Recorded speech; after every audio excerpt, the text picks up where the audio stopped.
Welcome to our Arduino Component Tutorial Series. In this episode, we'll be taking a look at the LED.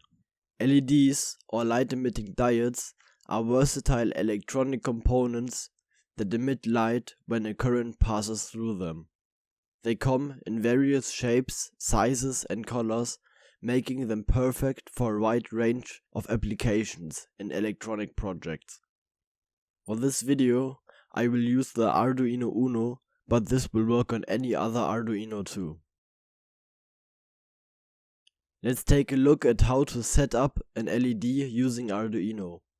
Here's a simple circuit diagram.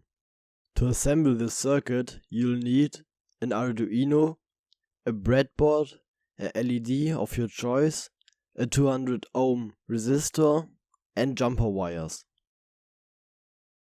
We start by placing the LED on the breadboard.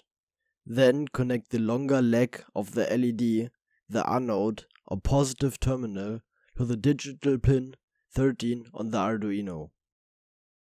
We now place the resistor with one end on the shorter leg, the cathode or negative terminal of the LED. The other end gets connected to the ground pin.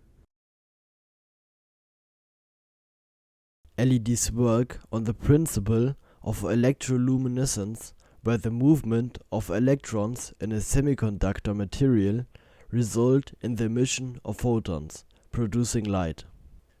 They have two terminals, an anode positive and a cathode negative. When connected in a circuit with the correct polarity and sufficient voltage, electrons flow from the cathode to the anode, causing the LED to emit light. First, we make a variable for the LED pin.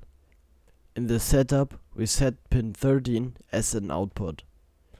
In the loop, we just turn on the LED by using the digital write function.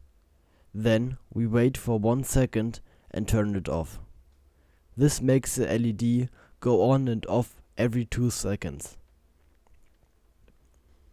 That's it, and thank you for watching.